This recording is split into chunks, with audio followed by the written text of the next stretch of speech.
नमस्कार दोस्तों, धर्म रहस्य चैनल में आप सभी का एक बार फिर से स्वागत है। पिछली बार की घटना को आगे बढ़ाते हुए पढ़ते हैं। इनकी ईमेल पत्र को नेहा की तांत्रिक बाधा की यह रहस्यमयी कहानी अब और अधिक जटिल मोड़ लेने जा रही थी। बाबा रामदास ने यह स्पष्ट कर दिया था कि नेहा पर वशीकरण का प्रभाव डाला गया था और इसे हटाने के लिए एक शक्तिशाली अनुष्ठान करना होगा। अनुष्ठान की तैयारी। बाबा रामदास ने नेहा को निर्देश दिया कि वह कुछ दिनों तक उपवास रखे और किसी भी प्रकार की बाहरी भोजन सामग्री ग्रहण न करे। उन्होंने उसे एक विशेष रक्षा कवच दिया जिसे वह अपने गले में धारण करे। इसके साथ ही बाबा ने अपने आश्रम में एक विशेष तांत्रिक अनुष्ठान करने की योजना बनाई जिसमें नेहा को भी उपस्थित रहना था। रमन को इस बात की भनक लग गई थी कि नेहा अब उसकी वशीकरण शक्ति से मुक्त होने वाली है। उसने तुरंत तांत्रिक से संपर्क किया और कोई ऐसा उपाय जानना चाहा जिससे नेहा फिर से उसके प्रभाव में आ जाए। तांत्रिक ने उसे बताया कि यदि नेहा अनुष्ठान में शामिल हो गई तो वशीकरण का प्रभाव हमेशा के लिए खत्म हो जाएगा। इस बात को सुनकर रमन घबरा गया और उसने तांत्रिक से कोई और तरीका बताने को कहा। तांत्रिक ने उसे एक विशेष अनुष्ठान करने के लिए कहा जिसमें रमन को नेहा का कोई नया वस्त्र या आभूषण प्राप्त करना था। बाबा रामदास का अनुष्ठान। बाबा रामदास ने अपनी सिद्ध से यह जान लिया था कि रमन अब भी कोशिश कर रहा है कि नेहा उनके अनुष्ठान में शामिल न हो। बाबा नेहा को अपने आश्रम ले आए और वहां अनुष्ठान प्रारंभ किया। उन्होंने हवन कुंड में आहुति डालते हुए देवी का आह्वान किया। जैसे जैसे मंत्रों का उच्चारण होता गया, नेहा को महसूस होने लगा कि उसके मन से रमन के प्रति आकर्षण कम होने लगा है। अनुष्ठान के मध्य में ही बाबा ने एक कटोरे में जल भरकर उसमें कुछ विशेष जड़ी बूटियां डाली और नेहा से कहा कि वह इस जल से स्नान करे। जैसे ही नेहा ने जल को अपने ऊपर छिड़का, उसे अपने शरीर से एक भारी बोझ हटता हुआ महसूस हुआ। अचानक उसने एक अजीब सी चीख सुनी जो किसी अदृश्य शक्ति की थी। बाबा ने समझ लिया कि वशीकरण का प्रभाव अब समाप्त हो रहा है। रमन की हार। इधर रमन ने तांत्रिक के बताए गए उपाय के अनुसार नेहा का एक दुपट्टा चुरा लिया और तांत्रिक के पास पहुंचा। लेकिन जैसे ही तांत्रिक ने दुपट्टे पर मंत्र साधना शुरू की, उसके शरीर में एक झटका लगा और वह जमीन पर गिर पड़ा। उसके चेहरे पर भय का भाव था। उसने रमन से कहा, यह लड़की अब किसी साधारण लड़की की तरह नहीं है। इसे एक सिद्ध साधु का संरक्षण प्राप्त है। अब मेरे पास इसे वश में करने का कोई उपाय नहीं है। रमन अब पूरी तरह घबरा गया था।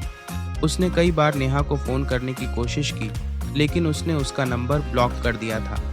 धीरे धीरे नेहा पूरी तरह ठीक होने लगी और उसकी जिंदगी दोबारा सामान्य होने लगी। रमन को इस बात की भनक लग गई थी कि नेहा अब उसकी वशीकरण शक्ति से मुक्त होने वाली है।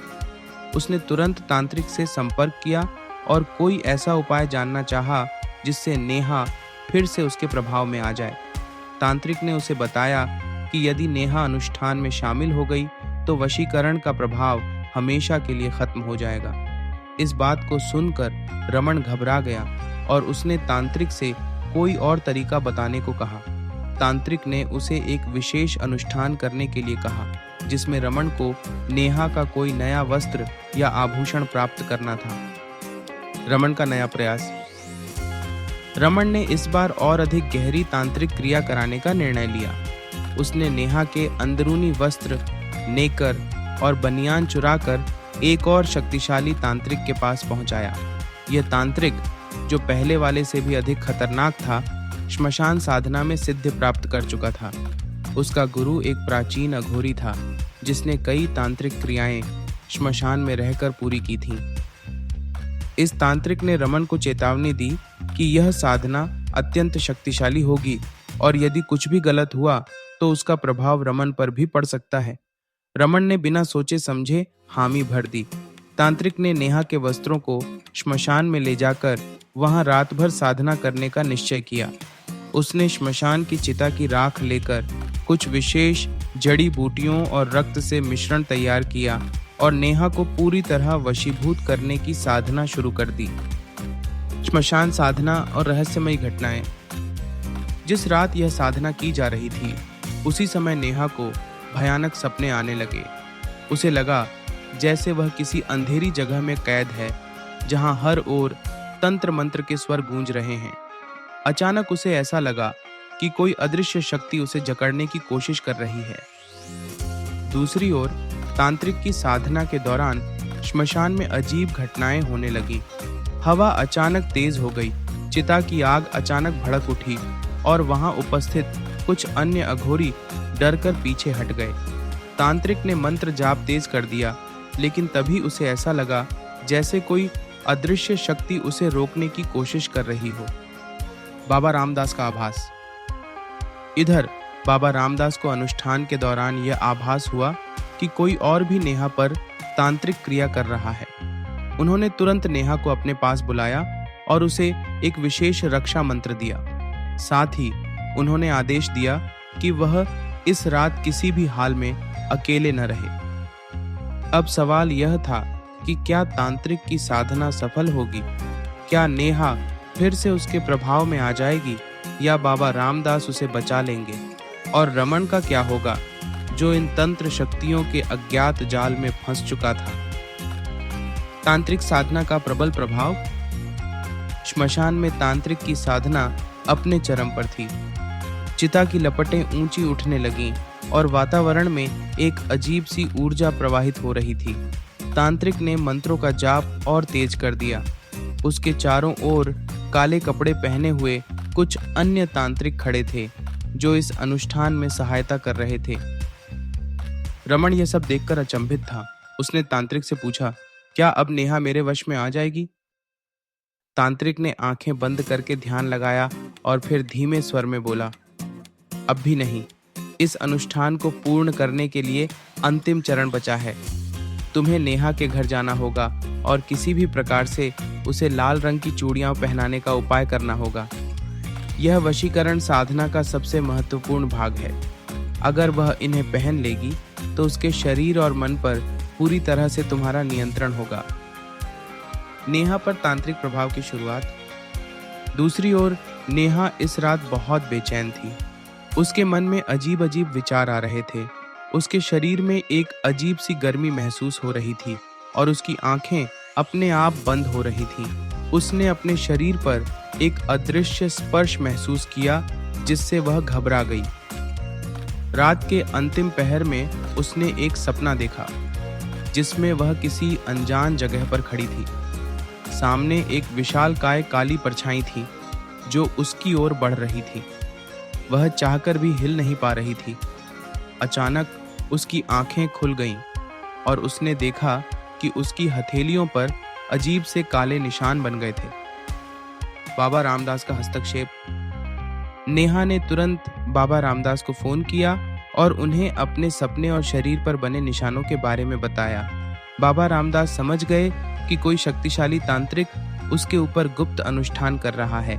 उन्होंने नेहा को निर्देश दिया कि वह अगले दिन तुरंत उनके पास आ जाए।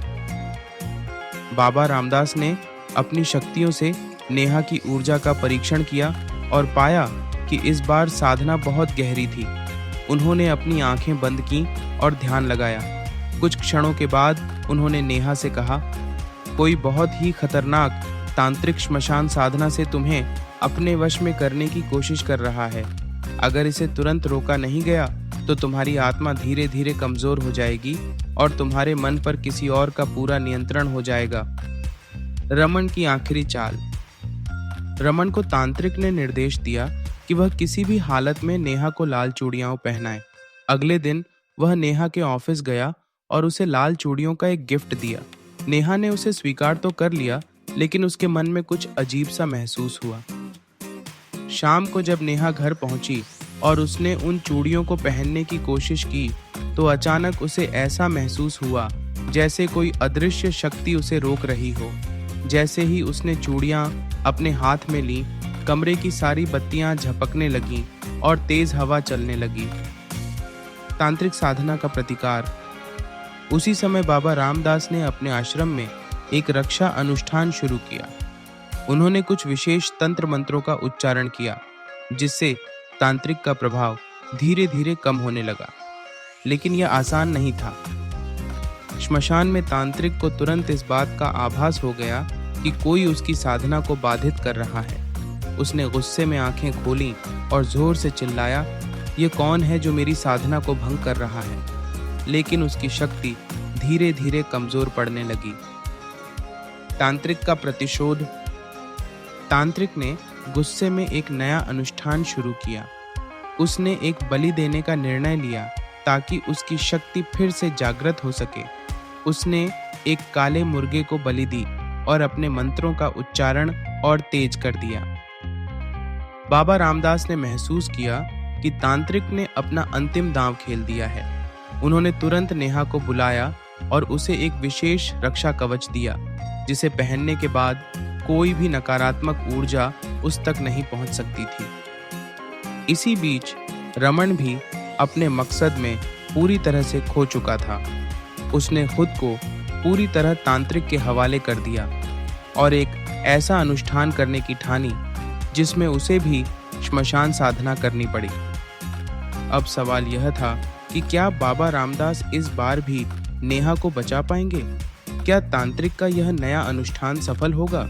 क्या रमन अपने ही कर्मों का शिकार होगा? श्मशान की काली रात और तांत्रिक आक्रमण। रात के तीसरे पहर, जब चारों ओर सन्नाटा था, श्मशान में बैठा तांत्रिक अपने अंतिम प्रयोग को पूर्ण करने के लिए तैयार हो गया। उसने चारों दिशाओं में काजल से रेखाएं खींची। अपनी कपाल माला को पकड़कर जोर जोर से तंत्रोक्त मंत्रों का जाप करने लगा। अग्नि की लपटें अचानक तेज हो गईं और आसपास की हवा भारी हो उठी। रमन भी वहां उपस्थित था। उसने देखा कि तांत्रिक की आंखें रक्त वर्ण हो गई थीं और उसके शरीर से एक धुंधली छाया निकल रही थी। तांत्रिक ने जोर से हुंकार भरी और अपने हाथ में रखी नेहा की वस्त्रों की पोटली को हवन कुंड में डाल दिया। अब उसका शरीर मेरे नियंत्रण में है, तांत्रिक ने अट्टहास किया। नेहा पर अदृश्य हमला। उसी समय अपने घर में सो रही नेहा को अचानक एक अजीब सा झटका महसूस हुआ। उसकी सांसें तेज हो गईं, शरीर पसीने से भीगने लगा और वह जैसे किसी अदृश्य शक्ति से जकड़ने लगी। उसके कानों में अस्पष्ट मंत्रों की गूंज होने लगी और उसे लगा कि कोई भारी चीज उसके सीने पर बैठ गई हो। उसकी आंखें खुल नहीं रही थीं, लेकिन उसे महसूस हुआ कि कोई परछाई उसके पास सरक रही थी। उसकी पूरी देह जैसे जकड़ ली गई हो और वह चाहकर भी हिल नहीं पा रही थी। अचानक उसके कानों में तांत्रिक की आवाज आई, "तुम अब मेरी हो नेहा। तुम्हारा मन, तुम्हारी आत्मा, तुम्हारा शरीर, सब कुछ अब वशीभूत हो चुका है।"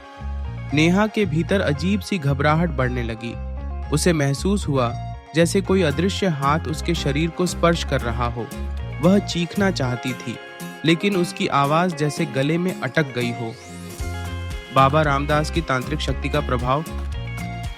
दूसरी ओर बाबा रामदास को अपनी साधना में इस घटना का आभास हो गया था। उन्होंने अपनी आंखें बंद की और मानसिक शक्ति के माध्यम से नेहा तक अपनी ऊर्जा पहुंचाने का प्रयास किया। वे जानते थे कि यह साधारण वशीकरण नहीं था, बल्कि एक श्मशान साधना से उपजा घातक प्रयोग था। उन्होंने तुरंत अग्निकुंड प्रज्वलित किया और बगलामुखी महाविद्या का अनुष्ठान प्रारंभ कर दिया। ऊं ह्लीं बगलामुखी सर्वदुष्टानां वाचम मुखम पदम स्तंभय जिह्वा कीलय बुद्धिम विनाशय ह्लीं ऊं स्वाहा। जैसे ही यह मंत्र गूंजा, नेहा के शरीर से बंधन टूटने लगा। उसके हाथ पैर अचानक मुक्त हो गए और उसने पूरी ताकत से चीख मारी। कमरे के कोने में रखा आईना अचानक चटक गया और हवा में बिजली सी चमक उठी। तांत्रिक की हार और रमन का अंत। श्मशान में बैठा तांत्रिक जोर से चीख उठा, "यह संभव नहीं, कोई मेरी साधना को तोड़ नहीं सकता।" लेकिन जैसे ही बाबा रामदास ने एक अंतिम आहुति दी, तांत्रिक के शरीर से एक गहरा धुआं निकला और वह जमीन पर गिर पड़ा। उसकी साधना भंग हो चुकी थी। रमन यह सब देखकर भयभीत हो गया।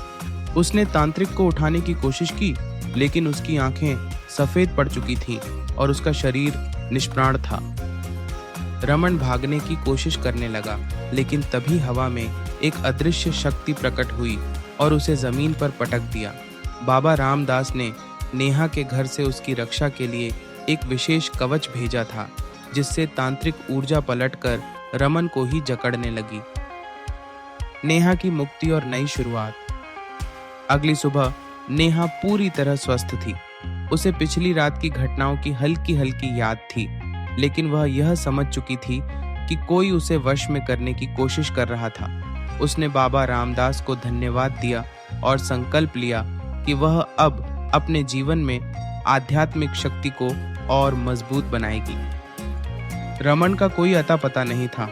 जब लोग उसे खोजने पहुंचे तो उसे एक सुनसान इलाके में बेसुध पड़ा पाया गया। उसके होश में आते ही वह बड़बड़ाने लगा, मुझे छोड़ दो, मैं उसे फिर कभी नहीं देखूंगा, मुझे माफ कर दो। उसकी हालत देखकर लोग डर गए। श्मशान का तांत्रिक हमेशा के लिए खत्म हो चुका था, लेकिन उसकी साधना के प्रभाव को नष्ट करने के लिए बाबा रामदास ने कई और अनुष्ठान किए, ताकि कोई और उसकी नकारात्मक ऊर्जा का शिकार न बने। गुरुजी, इस प्रकार यह कहानी यहाँ पर समाप्त होती है। यह मैंने विस्तार से इसलिए बताया है क्योंकि रामदास जी मेरे दादाजी थे। अभी कुछ महीने पहले ही उनका स्वर्गवास हुआ है, इसीलिए मैं इस घटना को अच्छी प्रकार से जानता हूँ। मैं भी उन्हीं की तरह एक उच्च कोटि का तांत्रिक बनना चाहता हूँ। अगर आपको अच्छा लगे तो इस पर वीडियो अवश्य बनाएगा। कृपया मेरी पहचान गुप्त रखें। धन्यवाद। जय माँ दुर्गा। तो देखिए, यहाँ पर इन्होंने इनके दादा जीवन में घटित हुई वशीकरण प्रयोग की एक घटना को आप लोगों को बताया है। अगर आपके जीवन में भी ऐसी कोई घटना घटित हुई है तो ईमेल पत्र के माध्यम से मुझे भेज सकते हैं। आप सभी का दिन मंगलमय हो। जय मां पराशक्ति।